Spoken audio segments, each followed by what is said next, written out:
السلام عليكم. التسعير من أكتر المشاكل اللي بتقابل الناس لما بتيجي تقدم خدمة، وخصوصا هي لو خدمة فريدة من نوعها أو لسه أول مرة حد يقدمها، ومش قادر إن أنا أسعرها أو أعرف أنا المفروض أقدمها للعميل بتاعي بكام. وبكام ديت هي أهم حاجة، لأن أي حد له خبرة في الإعلانات هتلاقي أكتر حاجة بتهم العميل بكام، وأكتر حاجة الناس بتحاول تخفيها من الإعلانات برضو هي بكام. وده اكتر حاجه عامله مشكله، يعني من وجهه نظري هي كلمه بكام دي. خلينا اول نتكلم ازاي انا ممكن اسعر او اعمل تسعير صح ويكون مظبوط.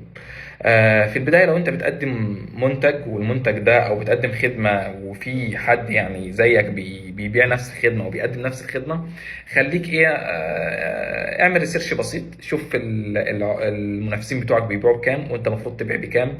انت ايه المنافسه او المديول بتاع البيزنس اللي انت تعتمده. ممكن تعتمد شكل ان انا هكسب قليل بس ابيع كتير، ففي الاخر هكفير مبيعات.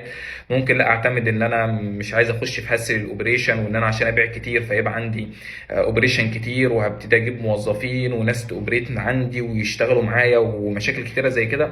ودي برضو هتعمل لك في تكاليف، فبرضو التكاليف يعني في نسبة خطأ، يعني في نسبة خسارة. فانت في الاول وفي الاخر بتحتاج تعرف انهي مديول اللي انت هتشتغل بيه، وتبتدي على اساسه تسعر، وتشوف العميل بتاعك ازاي هو بيكسب، المنافس بتاعك ازاي هو بيكسب، وتسعر بسعر قريب منه او منافس ليه بنسبة بسيطة. طيب، الحاجة التانية انك تبتدي لو انت مثلا اول مرة ولسه هتبتدي على منتج وهتبتدي تسعر عليه ومالكش منافس فيه، ابتدي بص للمنتج ده. لو هو منتج من اللي انا مثلا ممكن احسب له محاسبة تكاليف بسيطة، ان انا مثلا تكلفة التصنيع بتاعته كذا، تكلفة التخزين كذا، تكلفة الشحن كذا، انا عايز اكسب فيه كذا، فاللي هي الحسبة البسيطة. فانت تقدر تعمل الحسبة ديت، وفي الاخر هتلاقي نفسك بتحط على اصل المنتج مارجن 20%، 25%، 30%، 50%. دي طبعا راجعة لشكل المنتج او شكل الخدمة اللي انا بقدمها. لكن هنا بقى بيبقى في نوعيا بقى من الخدمات او المنتجات هي ما ينفعش ان انا احسبها بالشكل العام او بنفس فكرة ايه هو المنتج كلفني كام. زي مثلا منتجات الهاند ميد، اغلب منتجات الهاند ميد هي لو اتحسبت بفكرة تكلفتها فهي المفروض تبقى رخيصة، لكن مع ذلك هي بتبقى غالية عشان الفاليو بتاعتها، ان انا الفاليو بتاعتها اللي انا بسوق لها بيها ان ده منتج هاند ميد. فمنتج خد من وقته، من صاحبه وقته ومجهود وتركيز وشغل، ما اتعملش بمكنه، ما اتعملش شغل خط انتاج، فبيبقى له سعر معين وتكلفه معينه في البيع. او ان انا اكون بقدم خدمه، الخدمه ديت مش مجرد ان انا بدي لك منتج او مثلا خدمه معينه، لا انا بديك اكتر فاليو.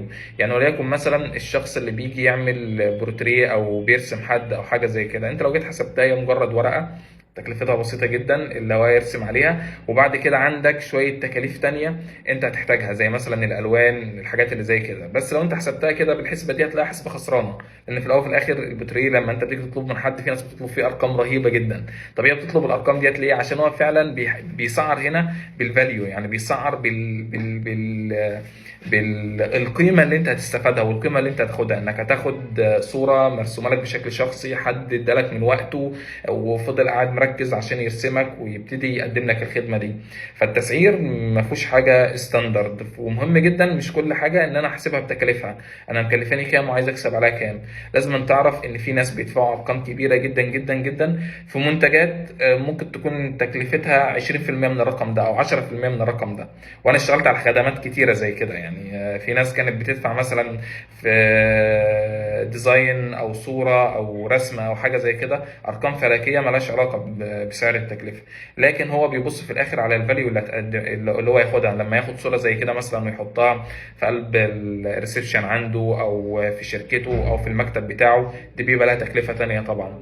وفي منتجات ينفع ان انا احسبها التكلفه التقليديه، ان انا جبت المنتج من السبلاي بكذا، 10 دولار، عايز اكسب فيه 2 دولار تكاليف شحن دولار، ففي الاخر لاني ببيع المنتج مثلا ب 15 دولار، 20 دولار. فدي تسعير عادي اي حد يعرف يعمله. بس مهم جدا انك تفرق العميل هيشتري المنتج عشان هو منتج، عشان قيمة المنتج نفسها، ولا عشان قيمة الحاجة اللي المنتج هيقدمها له كبرستيج وشكل، وان هو يعني يكون ايه خد منه فاليو. لو قدرت توصل لديت انت تقدر تسعر صح.